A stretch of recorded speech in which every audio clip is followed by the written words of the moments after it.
Hey everybody, what's up? It's Tipping the Scales. I'm Shea Dawson. I'm Tania Rivers. Welcome back, Shea. Thanks, boo. I'm back. I missed you so much. Missed you too. And I've been talking about you since you haven't been here. So I do the same when you're not told the around. crew how busy you were, but you were going to be back, and I was holding it down.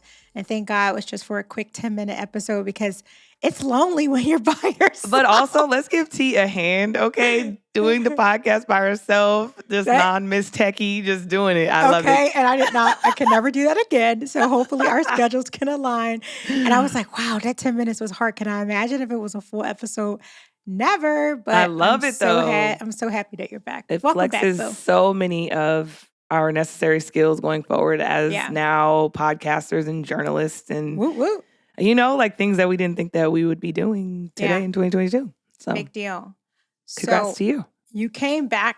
Of course, I'm sure you've heard Friday was a rough day for many people. Oh, rough. With the overturn of Roe versus Wade, and talked a little bit about it on the way in. But of course, 10 minutes is just not enough time to talk about such a heavy topic. And, Shea hasn't listened to it yet because she's been so busy. But plus, I told her it was heavy. I kind of and I wasn't trying to be in it. Yeah, exactly. And she didn't want to be sobbing. And she knows, like, when I get emotional, she 100% gets emotional. So she's like, let me wait till the perfect time. But for those of you who haven't listened, I encourage you to listen to the weigh in. But I talked about just my own personal experience through something that was pretty traumatic to me. But at the same time, it was a personal decision that I've made that I never regret because it was part of the fabric of who I am and what I was going through at that time.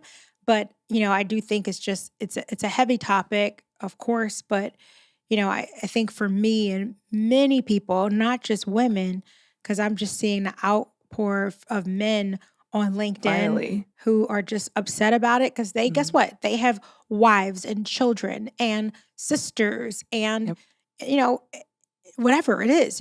Basically, everyone has someone that this impacts, right? Yeah.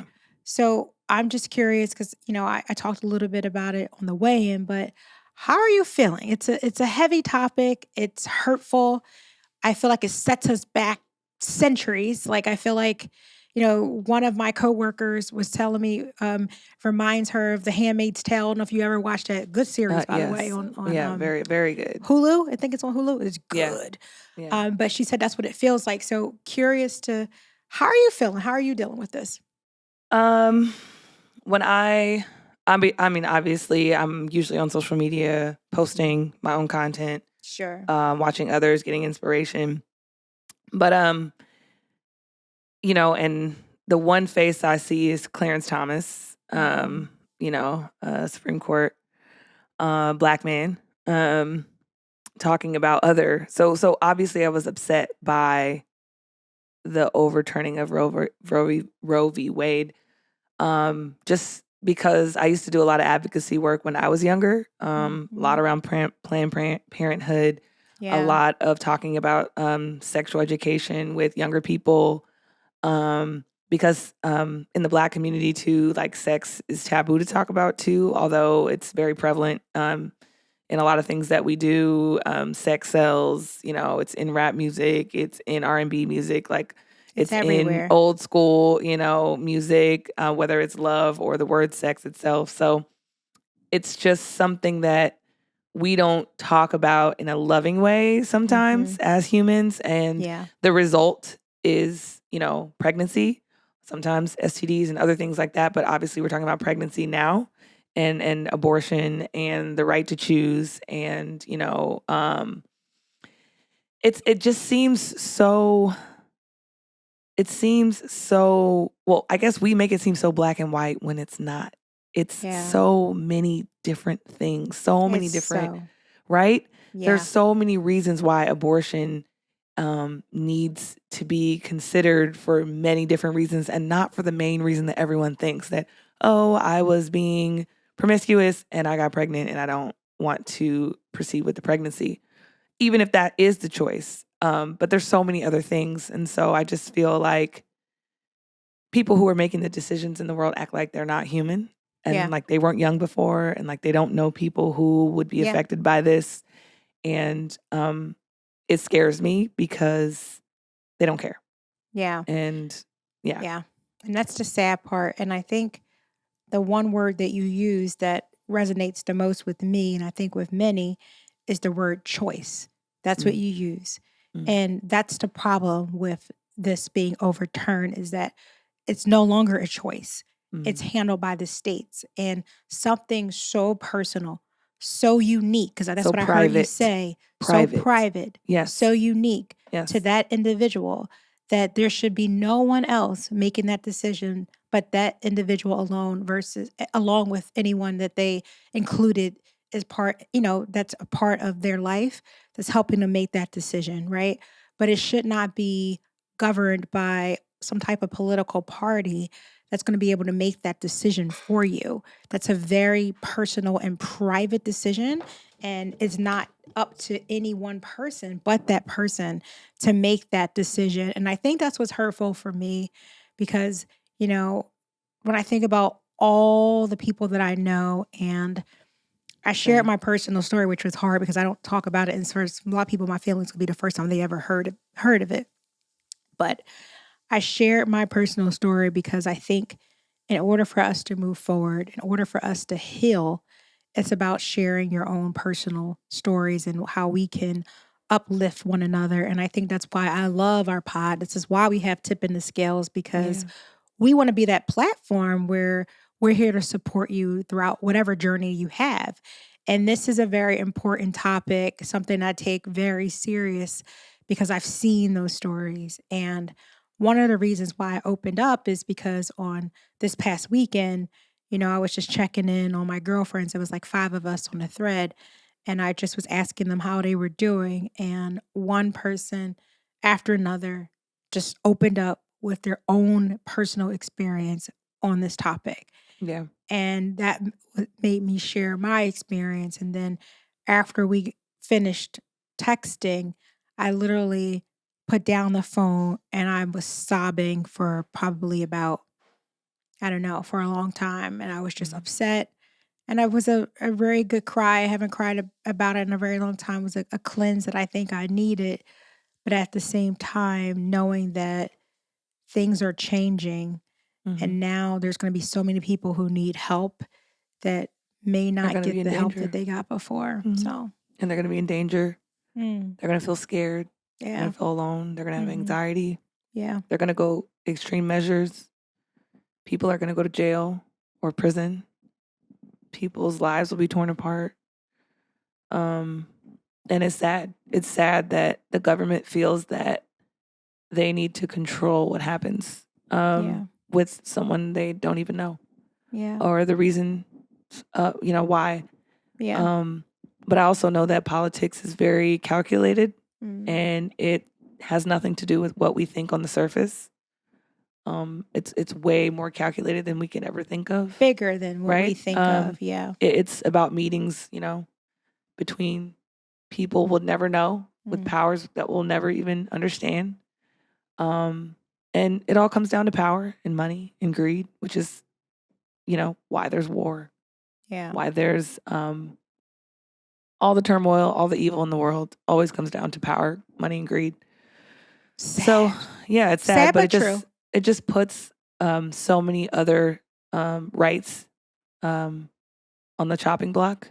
Puts a lot of our LGBTQ plus siblings, their rights, in danger.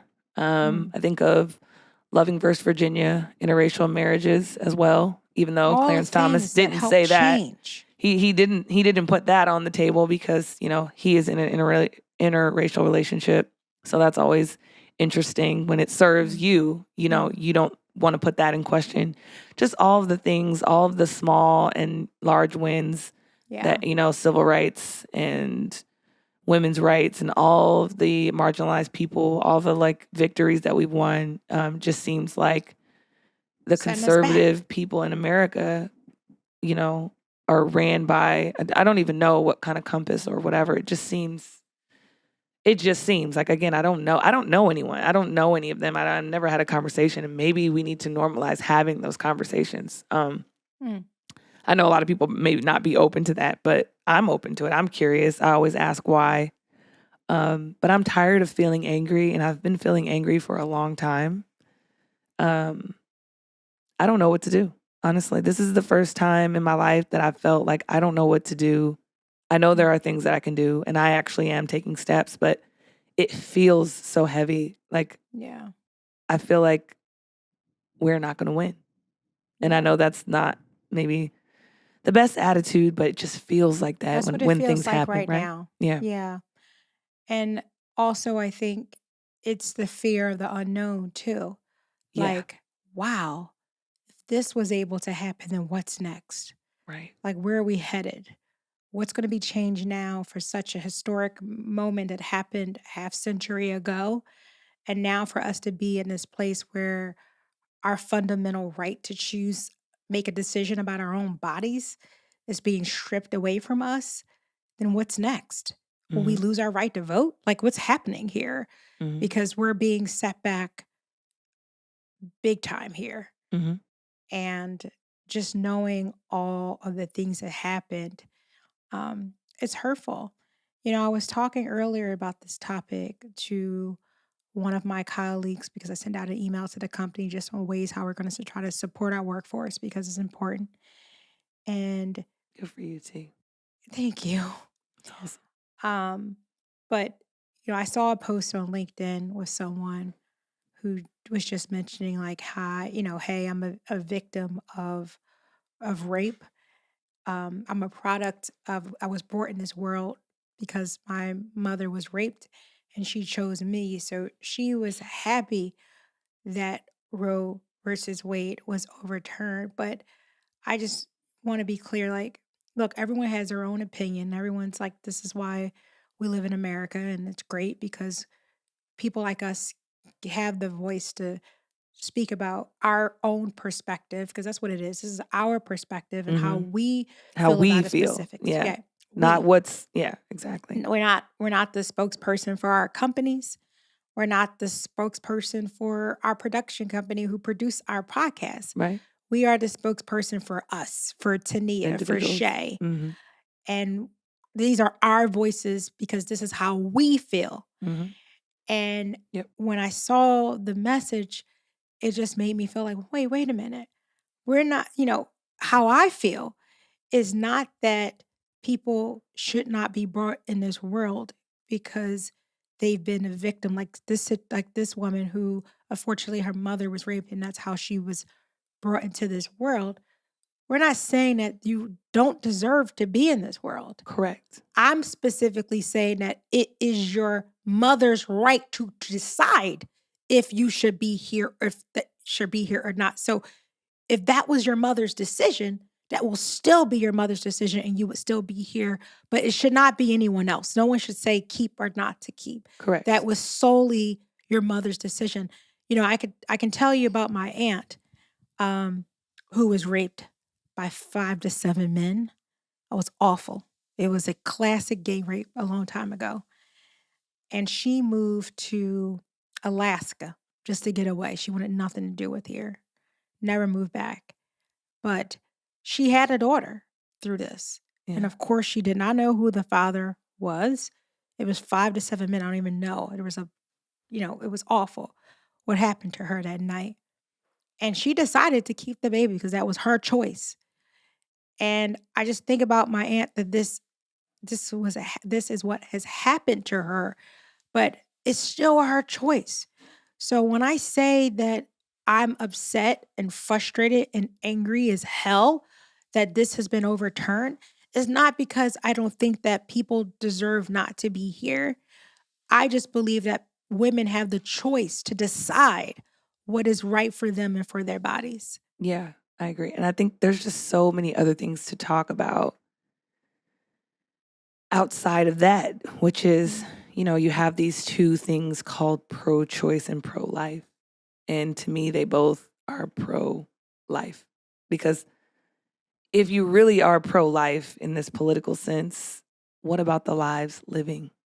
What about the children lost in Uvalde? What about healthcare, our healthcare system? How you have to go through leaps and bounds to get treatment for certain cancers and certain diseases. And if you don't have the money, you die, right? Let's talk about those things. Let's talk about, there's just so many ways I can think about preserving life that is already here, that we could, if we really all were that way, how much life would be flourishing, how much more things people could benefit from. So for this to just be a huge gut punch, and for everyone on the other side of the aisle saying that this, is something that they wanted, it's like, is it about life or is it about control and about power? Because there's a lot of things that we don't do for the lives that breathe air today. Yeah. And so, it's just sad because I don't understand, and it's not for me to understand, right? Like, they're not making it for me to understand, but it's just more of like, I wish we just did more for the people, like the homeless population in Atlanta, the homeless population in Los Angeles, and Philadelphia. And these are places that I live, that I see it every day. I see, and what about that? You know what I mean? And I think, like, if it was all in conversation with all of that, maybe I could hear a little clearer. But because those things aren't on the table, and because they don't talk about the laws or things that men have to do, the things that men need to be taught or need to be just held accountable the same way we are being held accountable, it doesn't seem fair. And I think that even hurts even more. It's like an extra layer of like a slap. Why we don't matter. Yeah. Yeah, I agree. Again, with our you. opinions, my opinion. This is how Shea's I have opinion. felt. Correct. Yeah. Please don't mistake this to be anything else. And it's just frustrating because we are at a place where, we're at a place where we should be able to share how we feel. This is why we have this platform. Yeah. If we wanted to have this, like, we laughed about the corporate tee not here, but if we wanted to wear a corporate, if we wanted to have a corporate hat on, then we would have done that. Yeah. Yeah. We could do that easily. What I appreciate about it, and it's, what I appreciate about Shea too, is having a partner here, having this co-host that's going to be very authentic, just like I am, because it's easy to give you someone fake. It's easy to put on this mask and be this person that you want me to be and say all the right things that you believe is the right things, right? Yeah, we can do that too. This is a way of, and listen, I have never opened up myself so much as I've done here, that it's mind blowing to me. And even yesterday, I couldn't even sleep. I'm like, I shouldn't have shared that. That was seemed too much to Nia. But at the same time, this is what this is all about. And if I can't be real, if I can't be authentic, if I can't share some things about me that's very personal, then what am I doing? Why am I doing this work? Why waste time talking to you guys twice a week if you're not going to get the most authentic tea that you can possibly get? Right. And I mean, T, you are helping lots of people. I mean, I can't tell you how many times I get messages today just about how they love you and they thank you for sharing what you share. So again, your intention is to help and my intention is to help. And we're doing it, with a loving heart. We're wearing our heart on our sleeves. We're taking a chance by sharing the intimate information that we do share. Yeah, but it's not easy. It's not. It's not easy because, for me, I talked about me coming from a very strict, like, Christian family. And some folks do judge. And just like folks who I may have worked with or maybe in my circle, that they judge, make decisions, and share out information like, oh my gosh, Tania said this. Could you believe that a chief people officer would say these words? Like, stop it. As if that's who you are. Right. Like, my title at work does not define who I am. Yeah. I am just, at the end of the day, a woman that is a mother. And has a story. And has a good damn story that has had a path that has not been smooth. There has been a lot of different bumps in the road of Tania that has led to where I am today.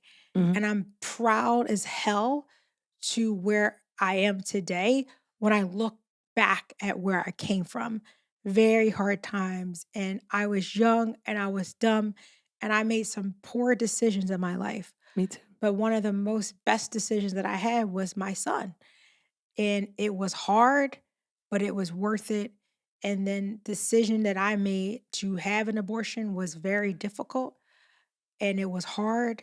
And there are so many people in my family who don't even know about it who found out today. And it's like, oh wow, like you should have did that. And and it's like, how do you have the audacity to tell someone what they should have not done with their body? Yeah. At some point that people need to mind our own damn business and worry about themselves because we all have a story. We all have a story and a past that is very unique to who we are and the fabric of what makes us special. But when we start to get a microscope and narrow in on folks on who they are and start to pick them apart for the decisions that they made, I think that there's such a better use of what we can do with our time. Yeah. I mean, and I would tell those judgmental people that is your opinion and you are entitled to that, but try Jesus and not me. You know what I'm saying? Amen like, to that. You know what I'm saying? Keep your opinion with you. Mm-hmm. And if you're offended by it, that information was not for you because clearly you're perfect and you haven't gone through anything. Wow. And you haven't Must made be nice any to bad be perfect. decisions. I love that. Correct. And so therefore, you should go help perfect people because I don't know any. Yeah, I just know people who need to hear a testimony, who need to hear a story, who need to be pulled up, who need to be lifted, who need to be encouraged, who need to be inspired. So if that didn't do it for you and you have some judgment, then you should live with that and don't worry about what we're doing over here. Because what we're doing over here is healing, purpose-driven, and community. And so there's just no time, no place for judgment here.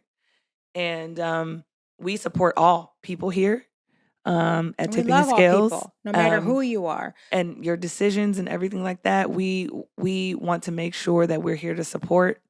And at times the information that we receive or that we share is not going to be easy. It's not going to be easy to say. And sometimes we're not proud of it. But that is real life. We are human beings and human beings are imperfect.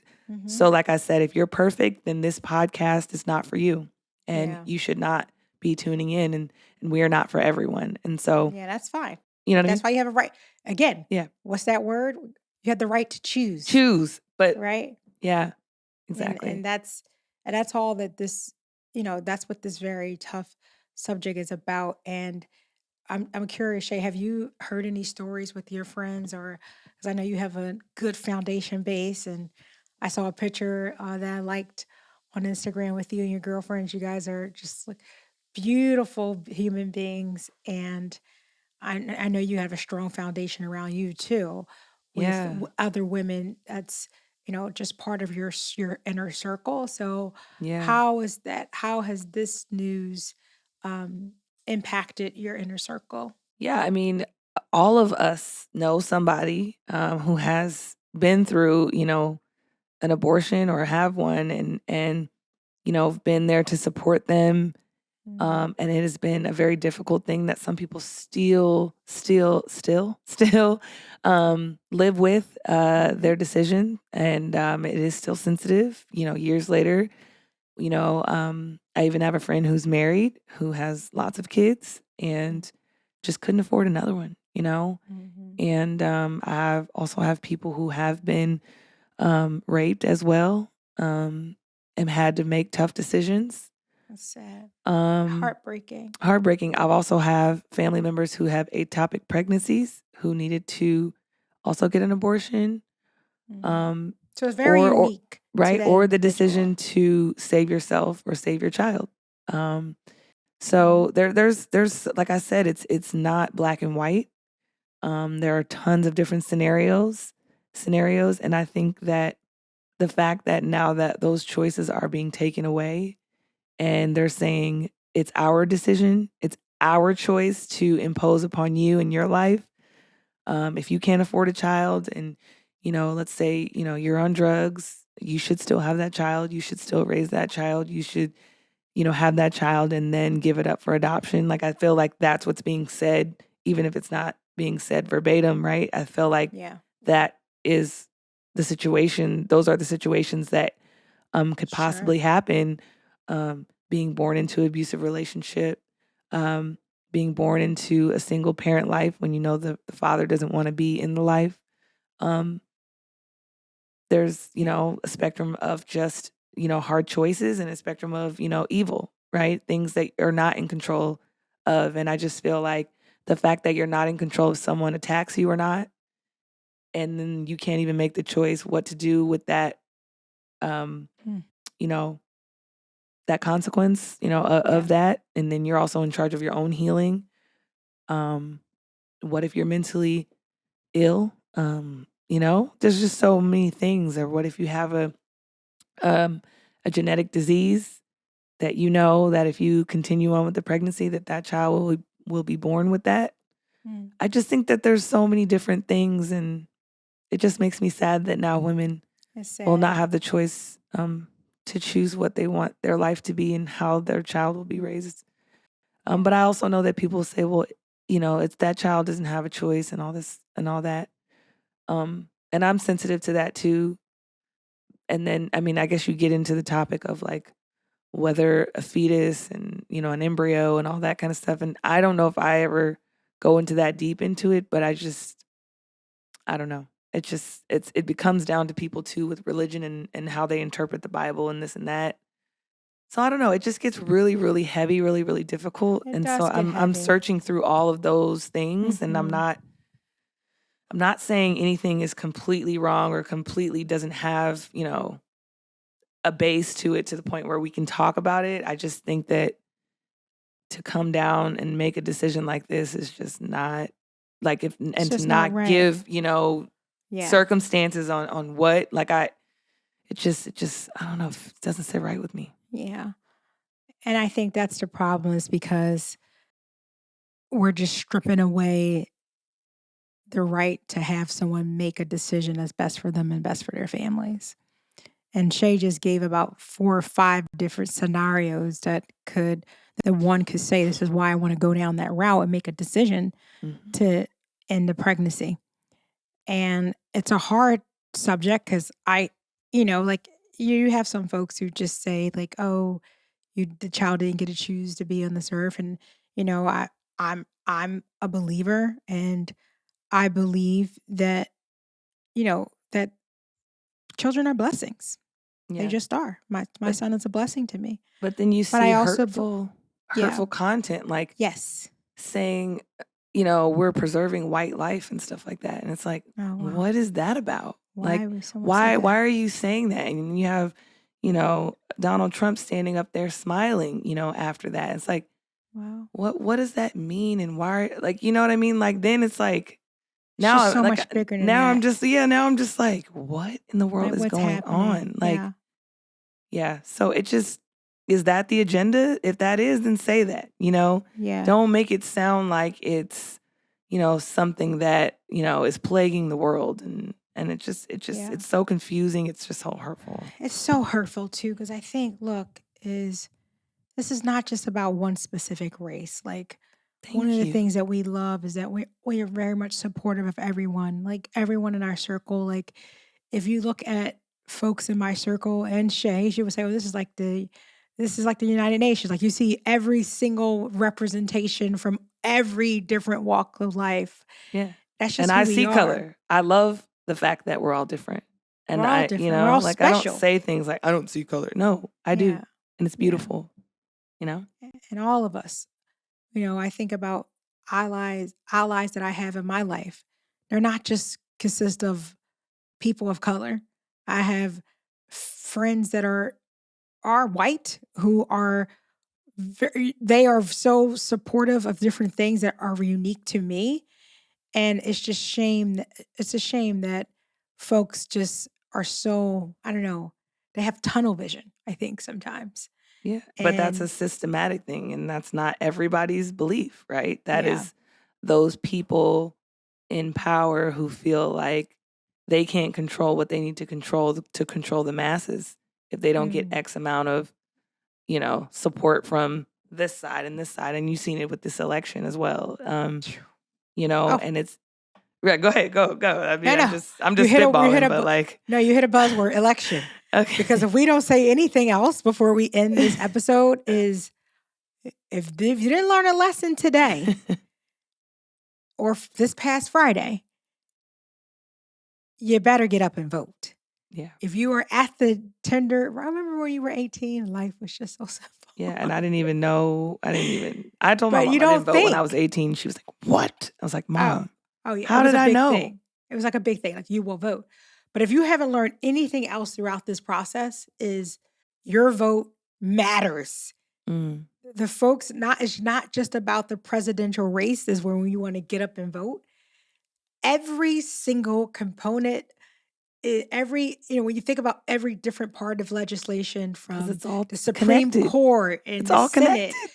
All those things are so very much connected, and we have to get up and vote. And it doesn't just rest with us.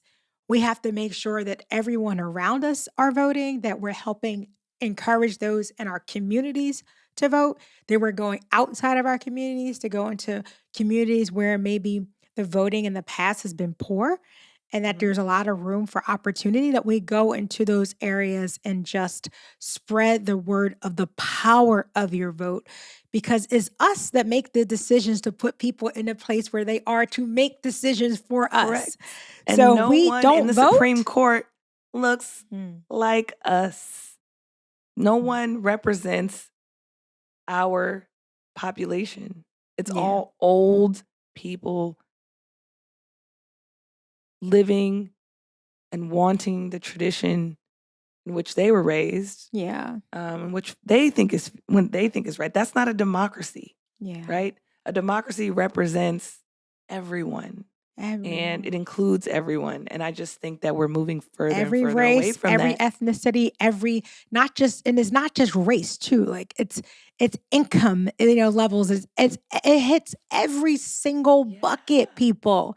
And no matter who you are. For immigrants to come and be able to prosper here and get the resources that they need. And I just feel like,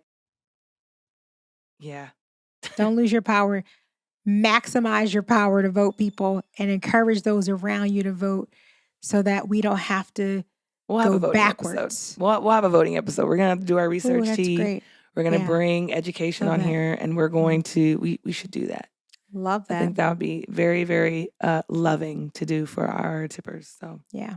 So listen, tippers, thank you so much for tuning in. I know this topic isn't easy. It's heavy. It's controversial, because people have different feelings about it. And again, this is Shea and I's perspective, and we're sharing our own personal stories. And listen, we just want to thank you for being a part of this journey, because Shea said it best, is that each episode is almost like a little mini story. And we're kind of like telling this big story from the time that we started our pod. I think we're like 45, 46. I don't know, we're in the 40s now on how many episodes we had. But each little piece, each episode, you get a little glimpse to learn about who we are. So if you listen to one episode, you're not going to really have an understanding of what this Tipping the Scales podcast is all about. So we encourage you, if you haven't, you can always go back. That's the good thing about podcasts. You don't have to just listen to the most recent episode. Right. We encourage you, if you want to know this whole full journey of Shea and T, is to go back and listen from where we started to where we are now. And as you continue to this journey with us, you're going to continue to learn more about who we are and what we stand for and what we want this podcast to be all about. So please go back, listen to previous episodes, so you can get a little more than just a little nugget of who we are. You get to understand the full picture of this wonderful journey called Tipping the Scales. Yes. And we're going to put out some fun content too. We're going to put some bloopers Not everything's together. heavy. Because I'm a clown, so not everything is heavy. And I literally laugh all the time, even when I'm imagining how T says something. But I think, so we're going to share, our whole gamut, just our laughs, our bloopers, our serious moments, our cries, exactly. Our celebrations. Exactly. So milestones. Continue to tune in, continue to share and text people. It's the easiest way to share a podcast on Apple iTunes, and we just appreciate you. Continue to follow us wherever you get your podcasts. And we love doing this with you guys. We love you guys. We'll see you later. Have a good day. Peace.